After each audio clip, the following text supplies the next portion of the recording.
Hi, my name's Shaked, and 2.5 years ago I quit my day job to develop my dream game, Tyto. Today I want to talk about how I animate using code in Tyto, and I want to teach you to do the same. Let's go.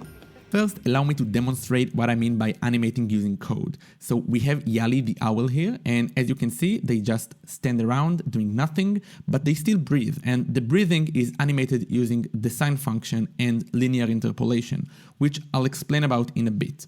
But they can do way more. For example, I can tell them to follow my cursor around using their head and their eyes. And if I'll bring the cursor to the other side, they'll just flip their body, which is pretty neat, but I can also change their state to walking.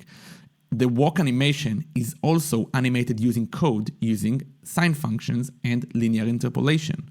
And again, you can follow the cursor, but now if I'll bring the cursor to the other side, they'll follow it just with their eyes because they walk towards this destination. And I can do the same thing with gliding and with diving, and they can also go to sleep. And all of this is without any animation player or twins or keyframes. I just do everything using code and math. I'm going to divide this tutorial into 3 parts. The first one is why should you use code instead of traditional animation methods. The second one is learning the principles of sine functions and linear interpolation. And the third one is a demonstration of how I use these principles to animate my characters. So feel free to jump to any of the timestamps if you want to just skip one of these parts. So why should you use code for animation? I mean, we have such powerful tools for animation in every game engine, and actual professional animators, they don't use code, they use keyframes and easing and twins and sometimes even just drawing every frame by hand. Why shouldn't we do the same? The reason is we're not making a movie, we're making a game. And while in a movie, I know what's gonna happen in every frame of the movie. In a game, I can't predict what the player will do or sometimes what other characters like enemies will do because it's randomized. So I need to create an animation that's reactive. Let me demonstrate. Imagine the player is meeting a mouse. So when the player is farther away, the mouse will lean in to look at them. And when they fly by, they'll do this motion. And everything here is animated using code, which allows me to have an animation that's really reactive to where the player stands. And that feels like you're actually in the world, instead of a mouse that's just standing there, even if they are animated beautifully. It also allows me to change the animation based on the velocity of the player. Let's say the player is falling. Now, if they fall just a little bit, their wings will spread, but they still won't go all the way up. But let's say they're falling really fast, then the wings will go all the way up and they'll shake. Another advantage of animating using code is we don't need to animate transitions. Let's imagine the player is walking, and now I want them to glide. I don't need to animate a transition between walking and gliding because I can just animate the transition using code, which means I'm using linear interpolation to just move the body parts from one place to another, and it looks pretty smooth. In traditional animation, we'll need to animate a transition between idle to walk, between idle to a flap, between flap to glide, between walk to glide, between idle to sleep, and so on and so forth. We'll need to transition from every state to every other state, and that's a lot of work. And last but not least, I am not a professional animator, and probably neither are you. So when I choose the tools that I'll use to animate, I prefer the tools that are intuitive for me as a professional game developer. And these are code and math. These are challenges that I'm used to, and I prefer using these tools that I'm familiar with to animate. So let's learn how to animate using code. I'll demonstrate using the engine that I work with, the Godot engine, but these principles work in every game engine. Let's start by doing something really simple. I want the icon to change its position on the x-axis according to a variable. So let's go to the script, make it a tool so it will run in the editor. Now let's expose a variable. Let's call it position x destination, and let's say it starts as a 0. Now the icon, I want it to be a variable as well, and now I want to make the calculation of where the icon is supposed to be every frame of the game. So let's have the process function, which calculates every frame. And then let's say that the icon global position is going to be position x destination. And now for the tool to start working, we need to go to the scene and reload save scene. And now if I'll change the position destination, you can see the icon will change its position as well. Really simple. Now let's talk about linear interpolation, or in short, lerp. Lerp is a method of finding the exact point between two other points based on the percentage of the distance between them. It's not complicated. Let me explain. Imagine that the first point is 0 and the second point is 100. And I'll ask you to find the point that's exactly 50% between them, exactly in the middle. Then you go, oh, 50%, that's gonna be 50, because that's the middle between 0 and 100. And if I'll ask you to find the point that's exactly 20% between them, you'll say, oh, 20, it's going to be 20, because that's 20% out of 100. Now let's say that instead of between 0 and 100, we're doing between 0 and 150, like 150. Now I'll ask you, what's the point that's exactly 50% between them? It will be 75. So that's linear interpolation, just finding the point that's exactly between two other points based on the percentage of distance between them. So let's use lerp in our project. Let's say I want to have a slider that decides where the icon is going to be between a first position and a second position. So let's first make a first position. And let's say it will be 0, and another position, let's call it a second pause, and it will be 100. And now the important part, I want to have an export range, so it will be a slider between 0 and 100%, like 1 in skip, so whatever, 0.02. Let's call it pause %. Now, I have the slider between the two positions, but it doesn't do anything. So I want the slider to change the position destination. So position destination will be linear interpolation, lerp, between the first position, 0, to the second position, 100, based on the percentage that we decide. So let's say I will make the position percent 0.5, you can see that the icon's position is changed to exactly 50. And if I'll change it, then you can see that the position changes accordingly. Let's say it's 100%, so now it will be 100. And the cool part is I can now change these values, let's say from 300 to 900. And the lerp will still work. It will calculate the position between them based on the percentage of the distance between the 2 points. Makes sense? Now, that's only one use of lerp. I want to show you the other use. So what will happen if we'll use lerp, but every frame will change the starting position? Let me explain. Imagine I'm trying to find the middle point between 0 and 100. So in the first frame, it's going to be 50. But in the second frame, I'm going to find the middle point between 50 and 100, which is going to be 75. In the third frame, I'm going to calculate the distance between 75 and 100, which will be 87.5, and so on and so forth. And you can see that the closer we are to the target, the less amount we're going to change. So it's kind of like an easing function. Let's see how we can use it to animate using code. So I want to use lerp to make the icon go towards its destination instead of just showing up there. Let me show you how I do it. So instead of saying that the global position of the icon will be exactly the position of the destination, I'll tell it to go to a point between its current position towards the position destination, let's say by 50%. That's going to be really fast.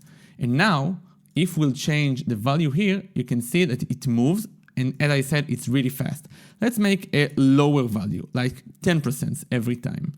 And now you can see that it smooths into it. And the lower the value, it will be more slow and more smooth. Let's see. Now that's satisfying, right? That's the kind of movement that I really like. And as I said before, it's really reactive, because as long as it's far away from the target, it will move fast. But if it's closer away, it will move really slow. So we have this kind of like smooth animation that I really like. And again, you can like change the parameters until you'll hit something that you find really satisfying. The cool thing is you can use lerp on various types of parameters, and it's really, really easy. Let's say that what I want to do is make the icon move towards my mouse cursor. So I tell it to take the icon's global position, and that's a vector too, and set it to a lerp from the current position towards, let's say, get mouse global position 0.01. Yeah.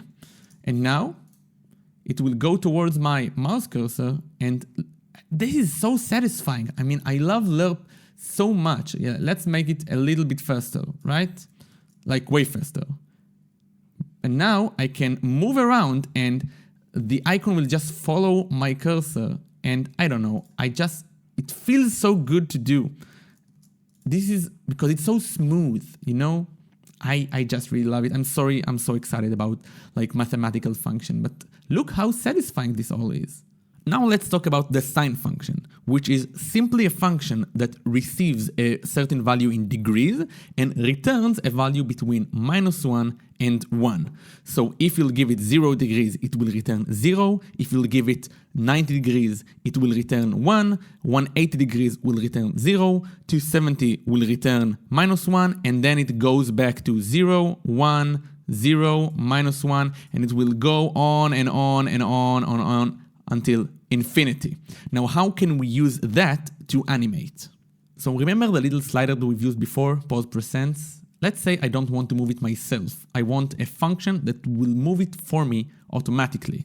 So I'm going to use the sine function to move it between -1 to 1 and vice versa, automatically. Let me demonstrate. First of all, let's make a variable and let's do an export range between 0 and, let's say, 1,000 in steps of 1. Let's call it sine value. And now I want the position % to be set to the sine function of sine value. Now, just because the sine function here is expecting a value in radians, and I prefer to work with degrees. So radians are multiplications of pi, and in degrees, I prefer to work in multiplications of 90 degrees at a time. So I'll just write the converter degrees to radians, and that will make it all more logical. So let's say I have now a sine value, and I'll make it 90. So the pause % will become 1. Let's make it 180. It will go back to 0, just like we've seen before. Let's make it 270. Now it will go to -1, which is not showing up here because we have like this range that its minimum is supposed to be 0, but it is -1 right now. Now let's bring it to 360 and it will go back to 0. So if I'll move it to one side or to the other, it will just go on and on between -1 to 1 and -1 to 1. That makes a lot of sense. So now I just need to take this value and bring it, like make it bigger and bigger the longer we go. So instead of sine value, let's just have a variable and we'll call it time. And each frame, I'll add the delta, and then I can remove even the degrees here. So now it's the sine function of the time that passed. And now if we look here, I'm not doing anything, right? And because time passes, now we can see the pause % moving between 1 and -1.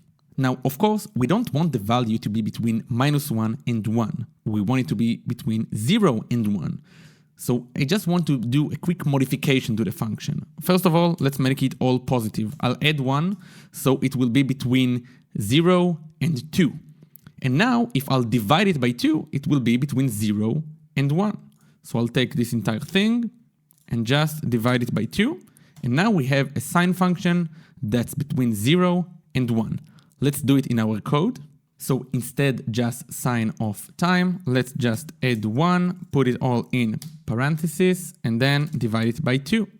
And now when we look at the pause percents, it moves between 0 to 1. So that might look too slow for you. So let's add a speed multiplier. What I'm gonna do is I'm gonna make a variable, let's call it speed mult. And now when I add delta, I'll multiply it by the speed multiplier. So if I'll have a higher speed multiplier, time will go up faster. Now I just want to remove the lerp function here because it will make it more, like it will be easier to see. So now if we'll take the speed multiplier to 1, it will go between 0 and 1 like before, but without the lerp. You can still see that it's really smooth because the sine function has like its own easing at the edges. Now let's bring the value up. And you see that it just goes faster and we can do it really fast and it will look pretty cool. Also, of course, we can do it slower. No, that's too slow. Or negative if we wanted to go to the other way. So that's basically it. Now I want to demonstrate how I use these principles to animate characters in Tyto. And we look at the bat enemy. Look at their wings. I want to make these wings flap. How do I do that in code? Let me demonstrate. First of all, I start with 2 sprites of the wing, one when it's up and one when it's down. Now, for every wing sprite, I have a start scale and an end scale. The same goes for rotation. And then I have the flap percents, which is lerping the wing, using lerp, just like we did before, from the first scale to the last. Same goes for rotation. And that looks like kind of a flapping motion. But what about the downwards flap? So if we'll take the step here to the other part, you can see that I have the same thing going for the other direction. So I just want to put the step in the middle. So when I go from 0 to 0.5, it will go one direction. And when I go to the second direction, like above 0.5, it will go to the other wing. Let me show you how I do that in code. I have this part which checks the flap percents if it's bigger or lower than the step, and then I normalize it. So this value will always be between 0 and 1. So let's say that right now I am between 0 and 0.5. Here I'm normalizing it to be between 0 and 1. Same goes when I'm over 0.5, over the step. Then this will be 0 and this will be 1. I'm normalizing it. I think it makes sense. Again, this is simple math. So the result is that here the percents are always between 0 and 1. And now I have here the num, which is which wing do I need to show. So first of all, it checks if I equals to the num, and if it does, it means this is the active wing. If it's not the active wing, it just hides it. And then it's a simple lerp of the scale from the start scale to the end scale. And same goes with rotation from the first rotation to the end rotation. And it's that simple. Now let's use the sine function to animate the wings. I've created a really simple script here that will just take the flap percents and constantly change the wings flap percents accordingly. But now I want to animate this automatically. So it's really simple. Let's create a variable called time. And then time, let's add the delta. And now flap percents equal sine of time, add 1, divide by 2, like we did before, so it will be between 0 and 1 to normalize the value here. And basically, yeah, now the bat is flapping. The problem is it's really slow. So let's add another speed multiplier. And now let's take the speed multiplier, make it 10, and yeah, we have wings flapping. Now you might be thinking, hey, this is kinda cool, but it doesn't really look like the bat that you showed us before. And you're right, because here I animate everything about the bat, not only the wings. So let's animate the body. I want the body to bounce around every time we flap the wings. So what I'm gonna do is I'll use lerp again for the position. The position will be a lerp between vector 2 of 0 to a vector 2. The x value will still be 0, but the y will be minus 100. So it will bounce up, and we lerp by flap percents, which is, I'll remind you, between 0 and 1. So now, when we flap, you can see the body bouncing around. And then if we'll change the speed multiplier, it's already looking way better than it looked before. Now let's add some rotation to the body, just like subtly. So I'm doing the exact same thing, but with rotation. Let's do rotation degrees. And right now the body is at minus 51. So let's say that when we bounce, it will go to something like minus 33. Just playing around with the values. Let's see if it will look good by flap percents. Yeah, that's totally not what I meant. But we can do a more subtle change, and I think it will look pretty good. Yeah, that's already pretty cute, I think. Now let's look at the head. The head is currently very stiffly connected to the body. When the body rotates, the head rotates with it. And it's not really how animals and how we behave. Normally, when we change our body's position, the head keeps looking and facing the same way. So I can use the same technique I use on the body, on the head, using lerp and rotation, but I just want to try something else. So let's take the head and just give it a global rotation that's constant. So it doesn't matter how the body rotates, the head will face the same direction, which is 0. And now you can see that the head keeps facing forward, but the body rotates. And that gives it like a more lively feeling. And this feels really similar to what I did here. One last thing that I want to talk about is how I use lerps to transition between states.